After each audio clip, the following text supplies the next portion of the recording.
반갑습니다. 비교 불가 분석 전문 축구다나와입니다. 구독과 좋아요는 사랑입니다. 혼자 분석하고 스포츠가 어렵게 느껴지신다면 댓글을 통해 적중률 99%를 자랑하는 무료픽 멤버방을 찾아주시기 바랍니다. 이와키의 이시와타리는 측면에서 빠른 스프린트로 돌파를 시도하지만 압박이 강하면 크로스 정확도가 떨어진다. 야마시타는 중원에서 패스 연결과 전환을 담당하지만 강한 압박에 대응하는 탈압박 능력은 한계가 있다. 최근 경기에서는 300라인과 중원 사이 간격이 벌어져 뒷공간 침투에 잦은 실점 위기를 맞고 있다. 특히 후반 체력 저하로 인해 압박 강도가 급격히 떨어져 경기 후반 집중력 유지가 어려운 흐름이 이어지고 있다.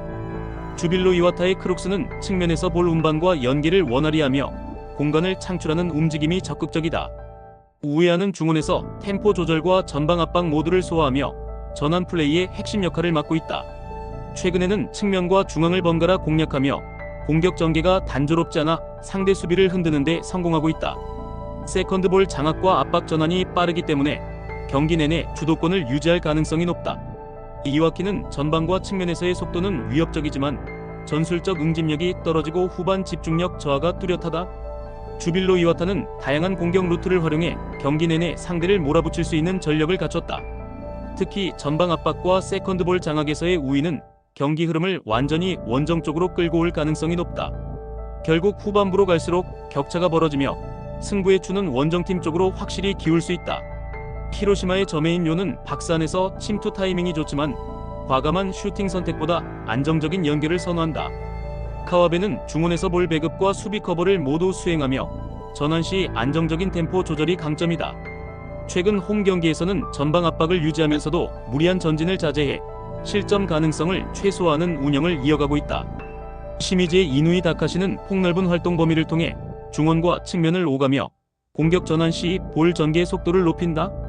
카피샤바는 개인기와 돌파력으로 변수를 만들지만 압박이 강한 상황에서는 과감한 선택보다 안정적인 패스를 택한다. 최근 원정 경기에서는 수비 라인을 낮게 유지하며 무리한 전진 없이 안정적인 블록을 유지하는 경향이 뚜렷하다. 양팀 모두 공격보다 안정적인 경기 운영에 무게를 두고 있어 쉽게 흐름이 깨질 가능성은 낮다.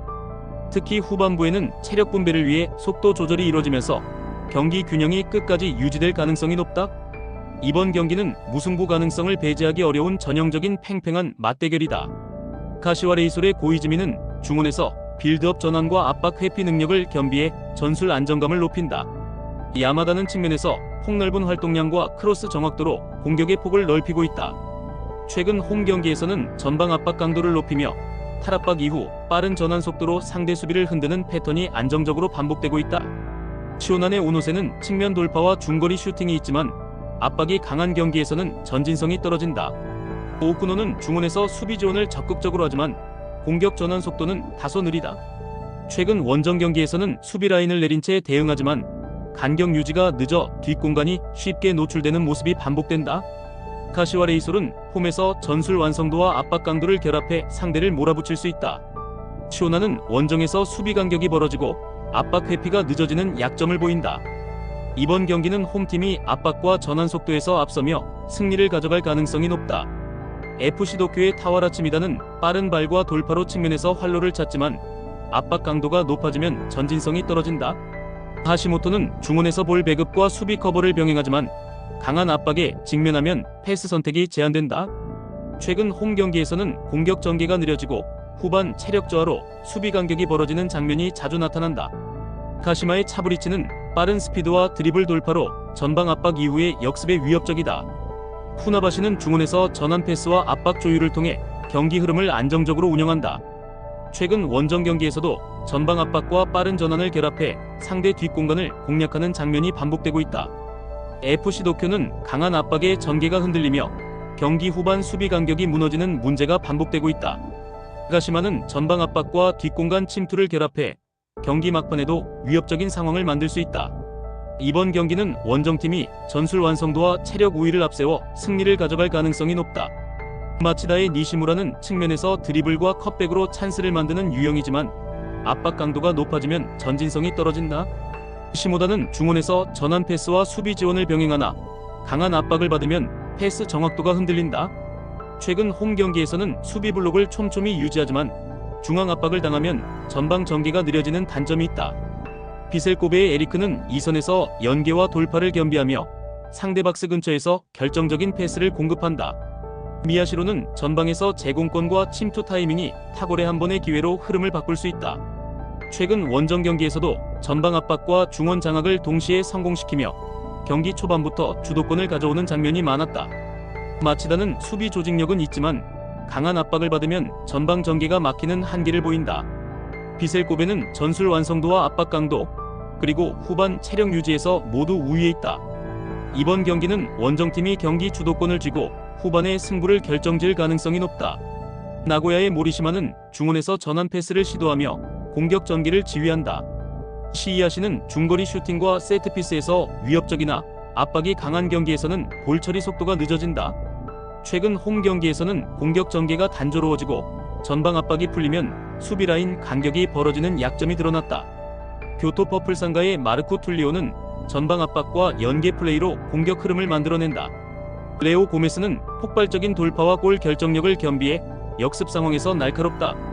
최근 원정 경기에서도 측면 돌파와 중앙 침투를 병행하며 후반 체력 우위를 바탕으로 경기 흐름을 가져오는 장면이 많았다. 나고야는 전개 속도 저하와 압박 회피의 한계가 뚜렷하다.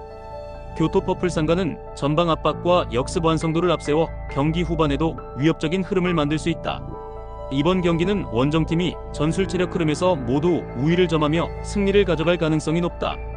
간바 오사카의 쿠라타는 2선에서 침투 타이밍과 연계 플레이에 능하며 전방으로의 결정적인 패스를 공급한다. 우사미 다카시는 페널티 박스 근처에서의 볼 터치와 슈팅 전환이 날카롭고 세트피스 상황에서도 존재감이 크다.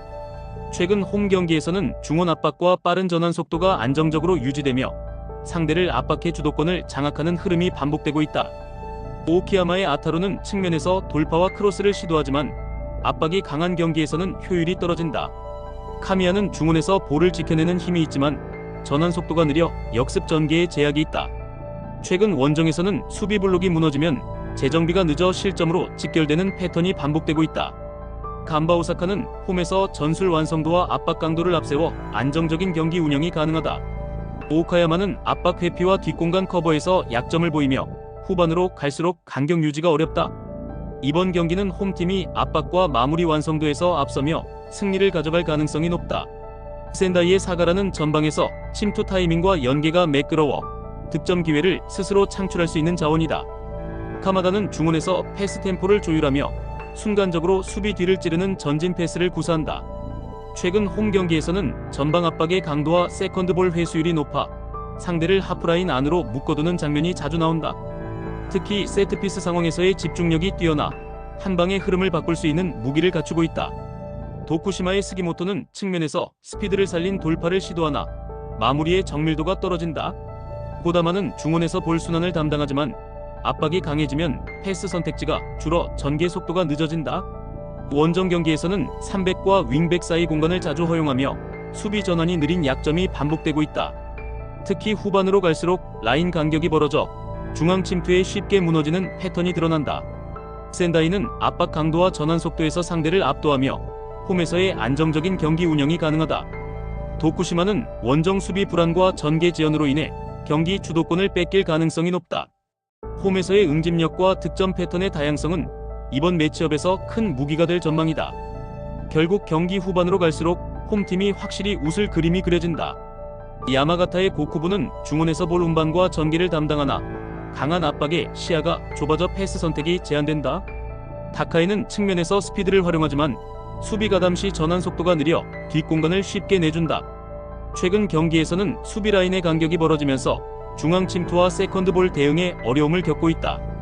특히 후반 체력 저하로 인해 라인 유지가 무너지고 세트피스 상황에서 실점 빈도가 높다. 미토홀릭의 츠쿠이는 측면에서 폭발적인 스프린트와 컷백 패스를 통해 공격의 변화를 만든다. 카와카미는 중원에서 전환 패스를 날카롭게 공급하며 볼을 안정적으로 지켜내는 능력이 있다. 최근 원정 경기에서도 전방 압박 강도와 세컨드볼 회수율을 높이며 경기 주도권을 가져오는 빈도가 잦아졌다. 특히 후반 교체 카드 투입 후에도 전방 압박을 유지해 상대의 빌드업을 계속 흔드는 패턴이 인상적이다. 야마가타는 압박 해제와 세컨드볼 싸움에서 약점을 보이며 후반으로 갈수록 라인이 무너진다. 미토올릭은 전방 압박과 속도전에서 상대를 압도할 수 있는 전술 완성도를 갖췄다. 특히 중원의 빠른 전환과 측면 침투는 경기 후반부 결정적인 변수가 될 가능성이 높다. 결국 원정팀의 압박 패턴을 끊어낼 방법이 없다면 흐름은 끝까지 원정 쪽으로 기울 수 있다. 에이메의 사토는 측면에서 스피드를 살려 돌파를 시도하나 크로스 선택이 단조로워 마무리 완성도가 떨어진다. 후카자와는 중원에서 볼을 지켜내며 템포를 조절하지만 강한 압박 상황에서는 탈압박이 늦어 흐름이 끊긴다. 최근 홈 경기에서는 3백과 윙백 사이의 공간이 쉽게 열리며 측면 뒷공간을 공략당하는 장면이 반복되고 있다. 특히 수비 전환 시 속도가 늦어 빠른 패스를 활용하는 팀에 취약하다. 사간도스의 니시카와는 측면에서 폭발적인 스피드와 컷백 패스를 통해 공격의 변화를 만들어낸다. 사쿠라이는 중원에서 전환 패스를 날카롭게 공급하며 압박 회피 능력도 뛰어나다. 최근 원정 경기에서는 전방 압박 강도를 유지하며 상대 빌드업을 초반부터 차단하는 전술이 효과적으로 작동하고 있다. 또한 세컨드볼 회수율이 높아 공격권 유지와 재차 압박의 연속성을 살린다. 에이맨은 홈 기세에도 불구하고 압박 해제와 뒷공간 방어에서 뚜렷한 약점을 드러내고 있다.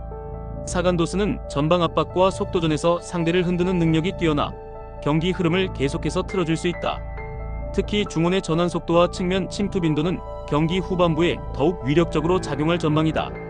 결국 압박 강도를 유지하는 한 원정팀이 이 흐름을 끝까지 이어갈 가능성이 높다. 이상 오늘의 경기 모두 꼼꼼하게 분석해드렸습니다. 영상 시청에 감사드리며 혼자 분석하기 힘들다고 느껴지신다면 언제든 댓글을 통해 무료픽 멤버방을 찾아주시길 바랍니다.